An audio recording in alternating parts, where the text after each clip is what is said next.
So she goes and gets the help of the parking attendant guy, the security guard overnight, and he's all helpful. But then he knocks her out. She wakes up and she's handcuffed to this chair, and he's forcing her to have Christmas dinner with him. And you find out he's obsessed with her. He's been watching her for the longest and stalking her, and he wants her to like be with him. And this is another movie that, yeah, there's not a lot of, there's more suspense and chasing around the actual killings, but there's a couple killings here and there, and then there's a pretty good ending. And I thought it was really good, man. It's really original, you know, and they really use and they really utilize the whole parking garage as far as, you know, what weapons they use. Nothing's unbelievable. Nothing's like, oh, that wouldn't happen.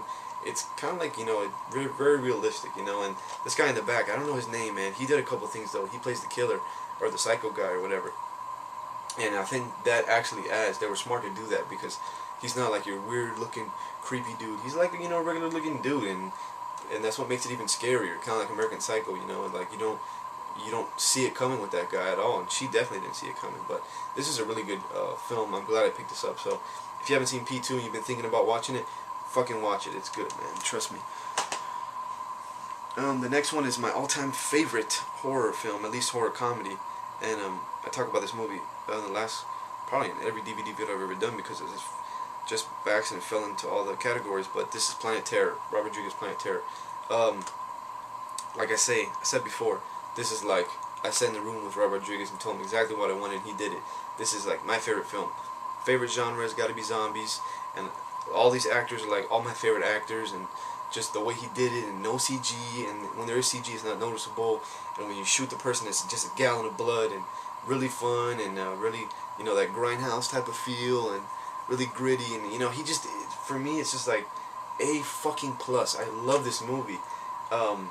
Everybody's believable, and the only thing missing was maybe Danny Trejo, but you know, I guess he decided not to put him in there. But I love this movie, and if you haven't seen this one, it's just, you know, your typical zombie movie. This gas escapes, and people start getting infected by it. They're not typical zombies, like they don't rise from the ground, but if they bite you or put their blood on you, you know, you get infected. So these people have to find the cure for it, and it's just full-on explosion of action, and it's got pretty good dialogue though too, and it's not like boring at any moment. I freaking love this movie. So if you haven't seen this movie, you definitely got to see this. And this is a horror comedy, or like a horror action comedy, but there's not really no scary moments, but I thought this movie was awesome. And there's another one I'll watch a couple times a year, because I love this movie so much, so definitely watch that one. And this is going to be almost the end of the collection. This is another one that, I think this is definitely, I can't ever tell. It looks like they're speaking English, but this movie was made somewhere else. Like it's a French movie or something like that. I think it's French. And it's the Descent, which is, everybody knows about that by now. And there's another one I got freaking full screen. I don't know why. It must have been really late when I bought this off the internet that I just didn't check if it was widescreen or not. And I bought the full screen edition, which sucks. And I watched it, and you know, it wasn't as good as the widescreen. I'm gonna have to double dip and get this in widescreen too, because I cannot stand full screen. But this one was really good. Awesome monster movie.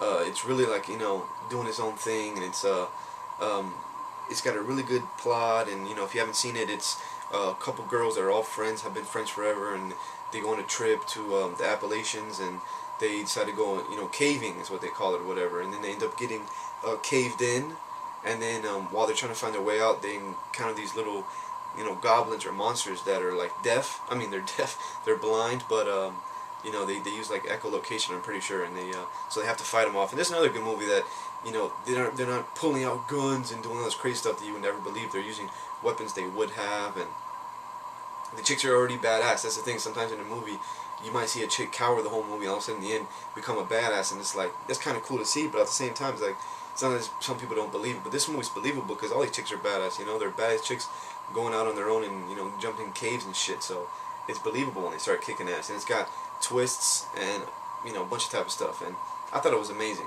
And a lot of people know about this movie, but this one made the collection. And also the sequel, it was decent. I decided to just show it just because I have it. You know, I freaking got this movie, so whatever. I haven't even watched the whole thing yet. You know, I saw it before, but I put this in also. This one might also be full screen. I don't really remember, but I got this one at Blockbuster for like 5 for $20. I decided to pick it up. Not as good as the original, but it was okay. And I don't think they should do any more though, but it was good. And the last one I decided to throw in, just because, and I just bought this today. a lot of people are either gonna hate me for putting this in, but a lot of people would have hated me for not putting this in. I'm not a huge fan of Rob Zombie. He's okay, and he's one of the only people doing just horror movies in these days, at least mainstream. So you gotta kind of cut the guy some slack, because at least he's doing horror films, and he knows how to do horror films. You know, he obviously knows what he's doing, and he's got his own flavor. I mean, every director's got their own style. If every director is the same, there'd be no point in watching fucking movies. So his style is, he really likes to stick it in and, you know, just twist you, you know, fuck with you. And so this is the Rob Zombie's collector's, what is it, 3-disc collector's set, and it's got I don't know what's up with this case, man. It's a cool little case. I'm really big on cases and sleeves and stuff like that.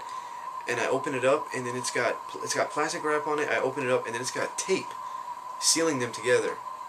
And then I peel it off as careful as I can, and it still rips the cardboard casing, which I fucking can't stand, because I like my stuff to be in, you know, pristine condition. And then if you look at it, if I just hold it, it just pops open. It's never gonna close. So that wasn't that good.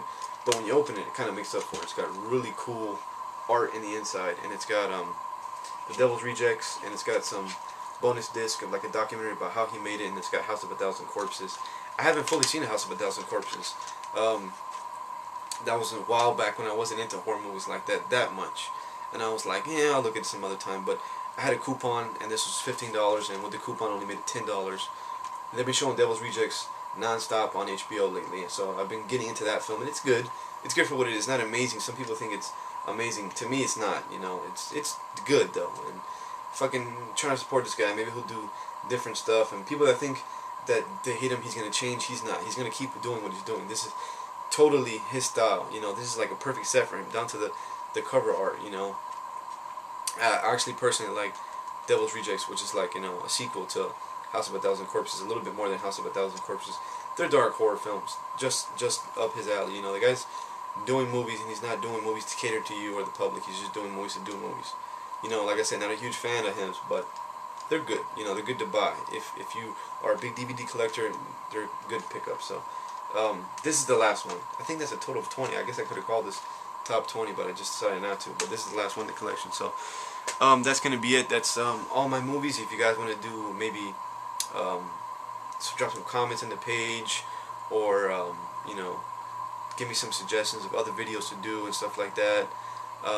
Or you could respond to this with another video of your own showing your collection, top 10, 15, or 20 from 2000, 2011. Or you could bash me on my page. You forgot this, you forgot that. You know, you could do whatever you want. But that's just from my collection, my opinion. Top 20, I guess, from 2000 to 2011. So if you don't like it, whatever. But hope you like my video. And check out my shirt real quick. Friday 13th. I've been wearing it the whole time.